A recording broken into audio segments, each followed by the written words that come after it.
बहुत समय पहले की बात है। किसी नगर में एक नंदू नाम का युवक रहता था। पेशे से नंदू एक किसान था। उसके पास कुछ बीघे जमीन थी। उस जमीन पर जो फसल उगती थी उससे उसके परिवार का गुजारा होता था। जिस साल फसल अच्छी हो जाती वह साल नंदू के लिए बहुत ही खुशी का साल होता था। लेकिन जिस साल फसल अच्छी नहीं होती थी उस साल उसके परिवार को बड़ी ही दिक्कतों का सामना करना पड़ता था।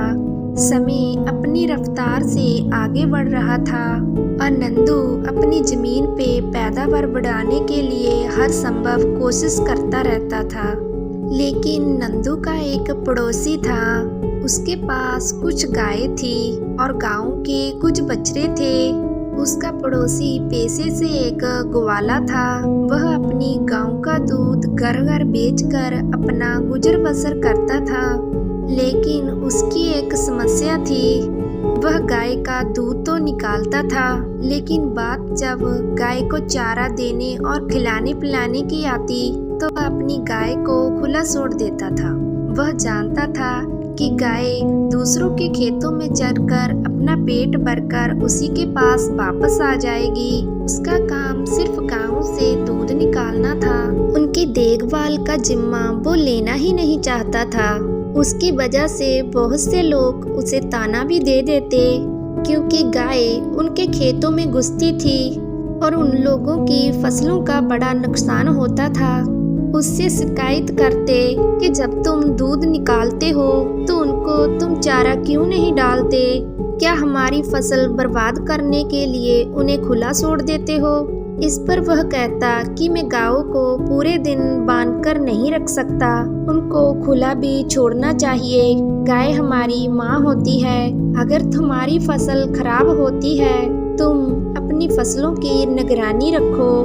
मैं कौन सा तुम्हारे खेत में छोड़ने के लिए जाता हूँ। इस प्रकार अपनी बात को ऊपर रखते हुए और दूसरों की बातों को नजरअंदाज कर देता था।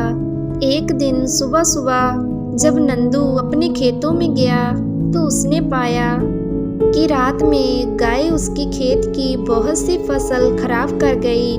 उस खेत में उसने गाय के पैरों के निशान भी देखे। अब उसको यकीन हो गया था यह गाय उसके पड़ोसी का ही है।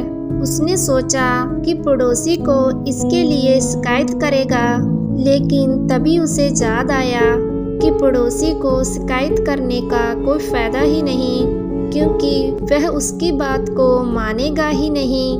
और आखिरकार उसने फैसला किया कि रात में अपनी फसल की देखभाल अपने खेत में बनी झोपड़ी में रहकर करेगा।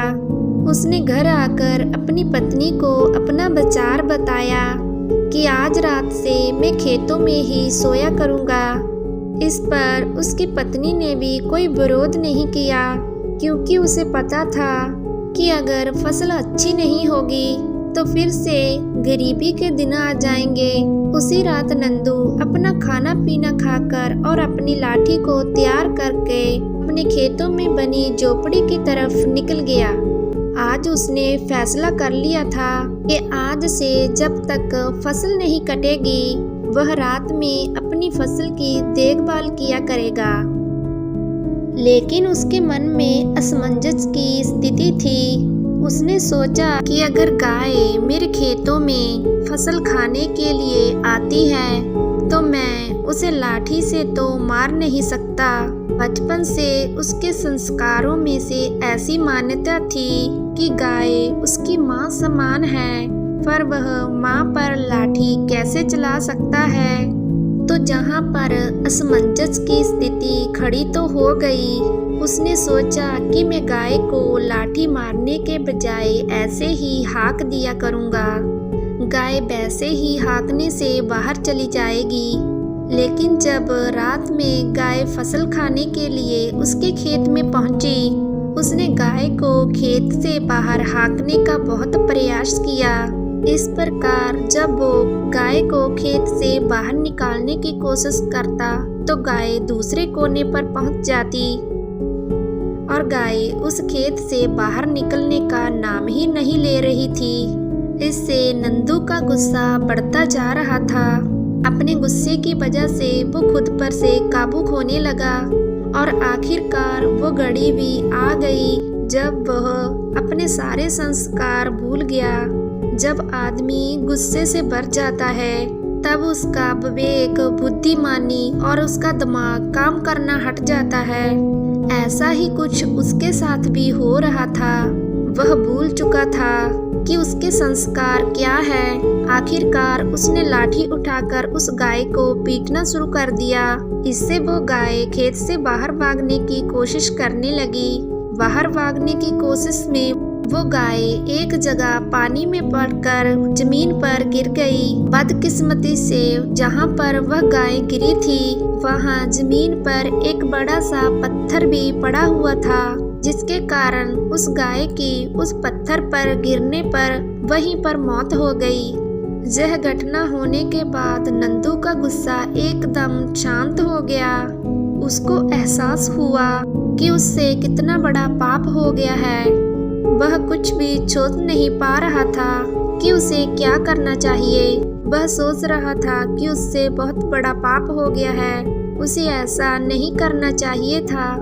इस सोच विचार में वह पूरी रात सो नहीं पाया और उसके सामने वह गाय तड़पती रही।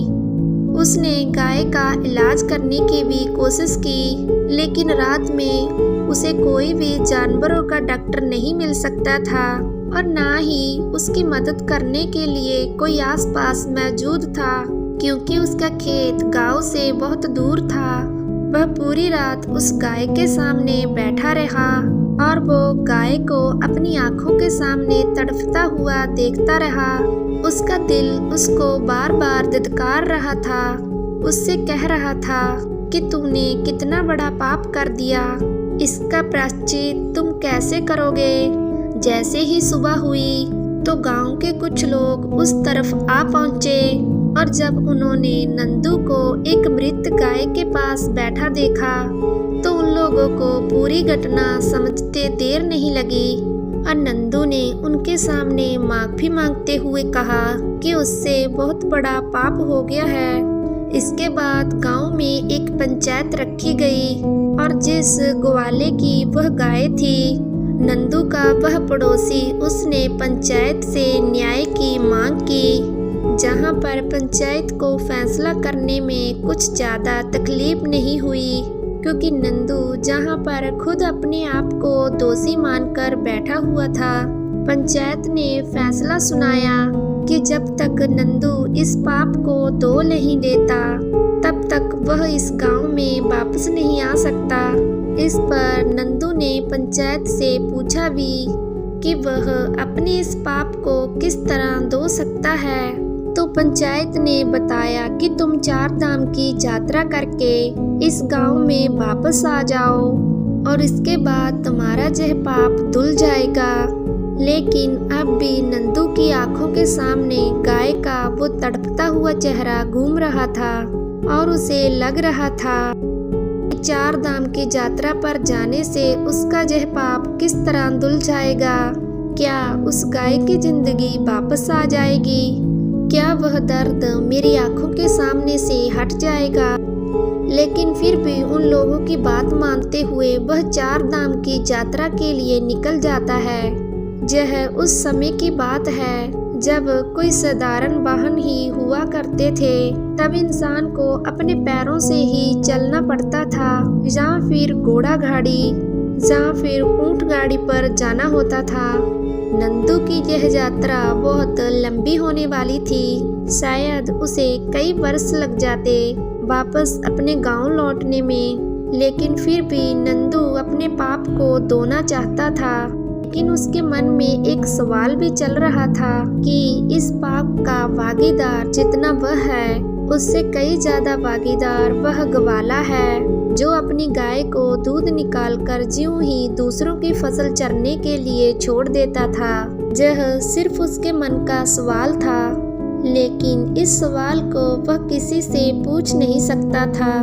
जब वो अपने घर से 4 धाम की यात्रा के लिए निकल रहा था तो उसकी पत्नी ने उसके साथ चलने के लिए कहा, लेकिन उसने अपनी पत्नी को वहीं पर रहकर अपने खेतों की देखभाल और अपने बच्चों की देखभाल करने के लिए कहा और वह अकेला ही अपने पाप को धोने के लिए उस गांव से निकल पड़ता है।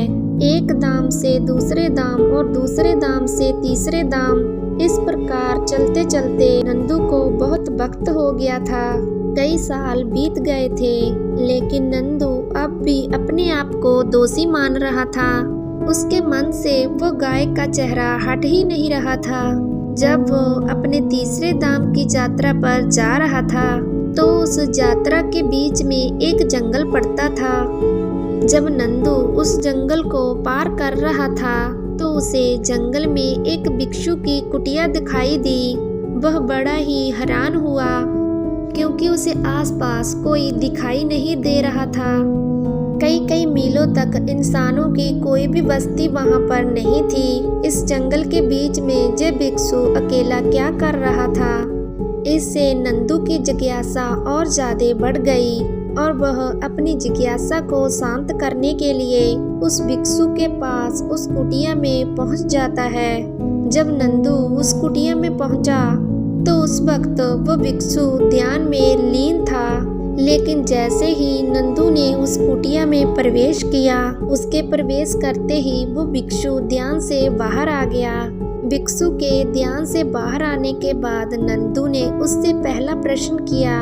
नंदू ने पूछा, महात्मा, आप इस जंगल में अकेले किस प्रकार रहते हो, जहाँ ना कोई इंसान है ना कोई बस्ती है, जहाँ पर आप अकेले किस प्रकार वास कर लेते हैं? इस पर भिक्षु ने बड़े ही सहज भाव से उत्तर दिया, इंसान को जीने के लिए सांसें और खाना चाहिए, जो जहाँ पर भली भांति मिल जाता है। सांसें जे पेड़ पौधे देते हैं और खाना भी जे पेड़ पौधे हमें जंगल में दे देते हैं। और जीने के लिए क्या चाहिए? इस पर नंदू ने पूछा कि महात्मा, इंसान को कोई तो चाहिए जिससे वो बात कर सके, जिससे अपनी भावनाएं व्यक्त कर सके। आपके पास तो जहाँ कोई भी नहीं है। इस पर भिक्षु ने जवाब दिया, मैं लगता है कि मेरे पास कोई नहीं है, क्योंकि तुम्हारी आंखें सीमित चीजें ही देख सकती हैं, लेकिन मेरे पास वह भी है जो तुम्हारी आंखें नहीं देख सकती, जो कण कण में बसता है। इन बातों से नंदू को एहसास होने लगा कि यह कोई साधारण भिक्षु नहीं है, इनकी समझ बहुत ही गहरी है और इनसे मुझे अपने सवालों के जवाब मिल सकते हैं। इसलिए नंदू ने अपनी पूरी परिस्थिति उस भिक्षु को बता दी और सारी बात बताने के बाद नंदू ने भिक्षु से पूछा कि महात्मा, 2 धाम की यात्रा तो मैं कर चुका हूँ और यह यात्रा करने के बाद भी मेरे मन का बोझ हल्का नहीं हुआ। मुझे पता है कि मैं 4 धाम का यात्रा भी कर लूँगा तो भी मेरे मन की परिस्थिति यही बनी रहेगी। कृपया करके आप मुझे मार्गदर्शन करिए कि मैं अपने इस पाप को किस तरह धो सकता हूँ, इस पाप से किस तरह से मुक्ति पा सकता हूँ। यह सुनकर वो भिक्षु जोर जोर से हंसने लगता है। इस बात पर भिक्षु को हंसते देखकर नंदू भिक्षु से पूछता है कि महात्मा, इसमें हंसने की क्या बात है? आप इतने जोर जोर से क्यों हंस रहे हैं? इस पर वह भिक्षु कहता है, क्योंकि तुम उस पाप को धोने की बात कर रहे हो जो तुमने किया ही नहीं। तुम अंधकार में भटक गए हो। जो तुमने किया वह कोई पाप नहीं था। वह तुम्हें लगता है कि पाप है, लेकिन असल में वह कोई पाप नहीं है। अच्छा, ये बताओ, अगर तुम उस गाय को अपना पूरा खेत चरने के लिए छोड़ देते तो क्या वह सही होता? जरा सोचो। इस पर नंदू कहता है, वह तो बिल्कुल भी अच्छा नहीं होता, क्योंकि किसानी करना तो मेरा पेशा है। अगर वो गाय मेरी पूरी फसल खा जाती तो मैं अपना घर किस प्रकार चलाता, अपना गुजर बसर किस प्रकार करता। यह सुनकर उस भिक्षु ने कहा कि यही बात तो तुम समझ नहीं पा रहे। तुम्हारा सबसे बड़ा कर्तव्य था कि तुम अपनी फसल की रक्षा करो। वही तुम्हारा सबसे बड़ा कर्म है और अपने कर्म को पूरा करने के लिए चाहे इंसान को कुछ भी करना पड़े उसे वह करना चाहिए और वही तुमने किया। एक उदाहरण देते हुए भिक्षु ने बताया जिस प्रकार श्री कृष्ण ने धर्म की रक्षा की, कौरवों से युद्ध करने के लिए अर्जुन को गीता का उपदेश दिया और उसे युद्ध करने के लिए प्रेरित किया, क्योंकि वही उस वक्त की प्राथमिकता थी। हमें यह जरूर देखना होगा कि हमारी प्राथमिकता क्या है और उसी प्राथमिकता के आधार पर हमें अपने कर्म का चुनाव करना होगा। इसके बाद भिक्षु ने नंदू को समझाते हुए कहा, जब तक तुम अपने आप को कर्ता समझते रहोगे, यानी कि करने वाला, तब तक मन दुखी होता रहेगा। तुम्हारा मन हमेशा दुख झेलता रहेगा, क्योंकि तुम अपने आप को समझ रहे हो कि तुम करने वाले हो, कि तुम कर्ता हो, और वही तुम्हारे दुख का कारण बन जाता है। इस परिस्थिति में तुम्हें लग रहा है कि तुम्हारी वजह से वो गाय मारी गई, क्योंकि तुम अपने आप को दोषी मान रहे हो और यही तुम्हारे दुख का कारण है। लेकिन जब तुम अपने आप को सिर्फ कर्म करने वाला समझोगे तो तुम्हें दुख नहीं होगा, क्योंकि वहाँ पर तुम कर्ता नहीं हो, वहाँ पर तुम अपना कर्म कर रहे थे। यह सब रचने वाला कोई और है। तुम इस नाटक में सिर्फ अपना रोल अदा कर रहे हो। अपना कर्म पूरा करो और जहाँ से चलते बनो। अपने आप को इस नाटक का निर्देशक कभी मत समझना, क्योंकि निर्देशक कोई और है। हम तो सिर्फ अभिनेता हैं जो अपना अभिनय कर रहे हैं। इस नाटक में जो पात्र हमें मिला है उसे भली भांति पूरा करना, यही हमारा सबसे बड़ा कर्तव्य है। तुम्हें पात्र मिला है एक किसान का, इसीलिए तुम अच्छे से किसानी करोगे तो ही तुम्हारा निर्देशक यानी कि इस नाटक का निर्देशक खुश होगा। लेकिन जब तुम अपना रोल अच्छा नहीं करोगे तो निर्देशक को कभी भी अच्छा नहीं लगेगा। इसलिए तुमने कुछ गलत नहीं किया, तुम अपनी किसानी के पात्र को अच्छे से निभा रहे थे। वो कहते हैं ना कि जिस आत्मा में शक पैदा हो जाता है वो अपने आप का विनाश कर लेती है, और वही तुमने किया। तुम्हारे मन में दुविधा उत्पन्न हो गई है कि मैं किसानी करूं या उस गाय के प्रति अपना कर्तव्य निभाऊं। जहाँ पर आदमी में संचय आ जाती है वहाँ पर उसका विनाश तय है। एक आखिरी सवाल जो नंदू ने उस भिक्षु से पूछा वह बहुत गहरा था। नंदू ने पूछा कि महात्मा, जो कर्म हम करते हैं हमें उसका फल किस प्रकार मिलता है? अगर मैंने कुछ गलत किया ही नहीं तो मैं जहाँ पर प्रायश्चित क्यों भोग रहा हूँ? अगर मैंने अपना कर्तव्य पूरा निभाया है, अगर मैंने अपना कर्म पूरा किया है तो मैं यहाँ पर दुखी क्यों हो रहा हूँ? मेरा मन इतने दुख से क्यों भरा हुआ है? इस पर बौद्ध भिक्षु ने उसे समझाते हुए कहा कि जब तुम जमीन में कोई बीज डालते हो फसल उगाने के लिए, तो तुम्हें कैसे पता चलता है कि तुम्हारी फसल कौन सा फल देगी?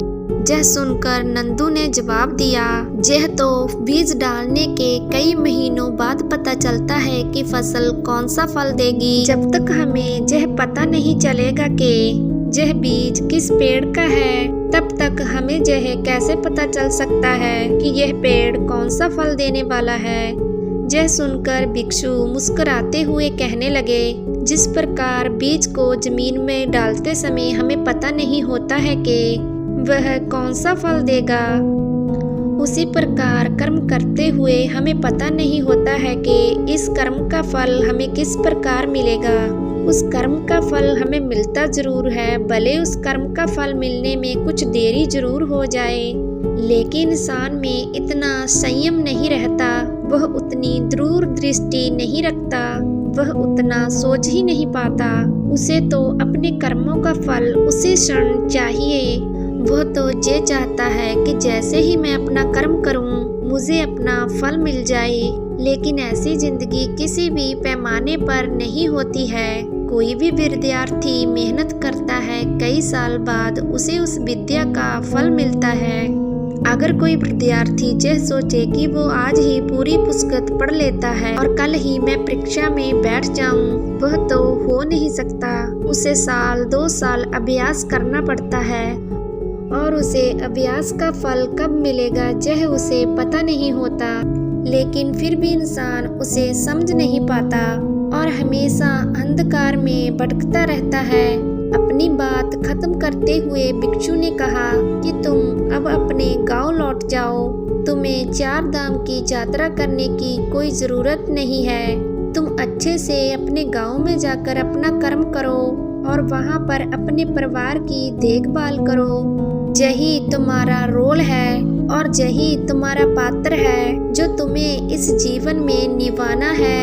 यह सुनकर नंदू कहता है, लेकिन महात्मा, पंचायत ने मुझे दोषी पाया है और जब तक मैं अपनी सजा पूरी नहीं कर लेता, यानी कि अपना पाप नहीं धो लेता, तब तक मैं कैसे वापस जा सकता हूँ। यह तो धोखा होगा, सल होगा। इसका परिणाम मुझे बाद में भोगना होगा। इस पर वो भिक्षु कहता है, तुम एक बार अपने गांव में जाओ, वहाँ की परिस्थिति बहुत बदल चुकी है। वह गांव अब वैसा नहीं रहा होगा जैसे कि तुम छोड़कर आए थे, क्योंकि तुम अपने कर्म अच्छे से कर रहे थे और उन कर्मों के परिणाम वहाँ पर तुम्हारे परिवार को मिलने शुरू हो गए होंगे। जाओ, इस चीज को अपनी आँखों से देखो और कर्मों के इस विधान को भलीभांति समझो। यह सुनकर नंदू अपनी यात्रा के बीच से ही गांव में वापस आ जाता है। गांव में लौटकर वह क्या देखता है कि उसका वो ग्वाला पड़ोसी जो गाय को यूं ही छोड़ देता था, अब उसके पास एक भी गाय नहीं थी और दूसरी तरफ उसके परिवार के नाम पर गांव में एक गौशाला बनी हुई थी, जहां पर गांव के लोग उस गौशाला में अपनी श्रद्धा से चारा भेंट दे दिया करते थे। यह दृश्य देखकर नंदू हैरान हो जाता है। उसे समझ नहीं आ रहा था कि यह किस प्रकार हुआ। जब उसने लोगों से पूछा कि यह किस प्रकार हुआ, तो लोगों ने उसे बताया कि तुम्हारे जाने के बाद इस ग्वाले ने अपनी गाय रात में छोड़ना बंद नहीं किया और इसकी गाय दूसरों के खेतों में भी फसलों को नुकसान पहुंचाती रहती, जिसके कारण सभी गांव वाले बहुत परेशान हो गए थे। और आखिरकार एक दिन पंचायत हुई और पंचायत ने ये फैसला किया कि नंदू से कुछ गलत नहीं हुआ था। अपनी फसल को बचाने के लिए जाने में ही उससे यह गलती हो गई थी, लेकिन यह गलती नहीं मानी जा सकती है और इसलिए जो गाय ग्वाले ने छोड़ रखी थी और उन गाय को पकड़कर उनके लिए एक गौशाला बनाई गई और वो गौशाला नंदू के परिवार के नाम कर दी गई, क्योंकि पंचायत को एहसास हो गया था कि नंदू को दोषी मानकर उन लोगों ने बहुत बड़ी गलती कर दी है। इसलिए पंचायत ने अपनी गलती को सुधारने के लिए लोगों ने वह गौशाला नंदू के परिवार के नाम कर दी। यह दृश्य देखकर नंदू की आंखें खुल गई। उसे उस भिक्षु की बात याद आ गई कि जब हम बीज को जमीन में डालते हैं तो हमें पता नहीं होता कि वह बीज क्या फल देगा, लेकिन जिस दिन वह फल देता है उस दिन हमें पता चलता है कि हमारा वह कर्म कितना अच्छा था। तो दोस्तों, अगर आपको ये कहानी अच्छी लगी और कुछ ज्ञान प्राप्त हुआ तो प्लीज़ हमारे चैनल को सब्सक्राइब एंड वीडियो को लाइक ज़रूर करना।